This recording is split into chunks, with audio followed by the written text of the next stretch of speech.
தமிழகத்திலும் ஒரு பெரிய மாற்றம் வந்து ஆன்மீக ஆட்சி, ஆன்மீகம் சார்ந்த ஆட்சி, கோவிலை சார்ந்த ஆட்சி. எந்த கட்சியாவது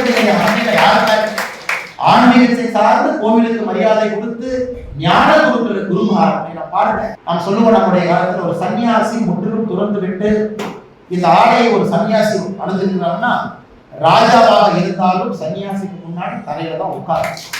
அது ஏழையினுடைய நீதி. நம்முடைய இந்த பாரத மண்ணினுடைய அது ஒரு ரகசியம்.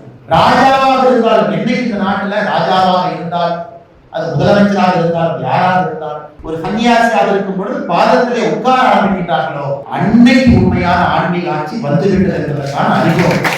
முக்கியமாக வந்திருக்கக்கூடிய எல்லா பெரியவர்களுக்கும் மற்றும் ஒரு முறையினுடைய சிறந்தாழ்ந்த வணக்கங்களை தெரிவித்து, டாக்டர் ஸ்ரீ பஞ்சலிங்கேஸ்வர சுவாமிகளுடைய 31வது ஜெயந்தி விழா குரு பூர்ணிமான உங்களோடு சேர்ந்து பக்தனாக இங்கே வந்து அவருடைய ஆசீர்வாதத்தை பெற்றுக்கொண்டு நல்ல ஒரு தமிழகத்தை, நல்ல ஒரு பாரதத்தை, சனாதன தர்மத்தை காப்பதற்கு உங்களோடு சேர்ந்து நானும் உறுதி பூண்டு இருந்து செல்கிறேன் என்று சொல்லி வாய்ப்பு கொடுத்த எல்லா நல்ல உலகத்திற்கும்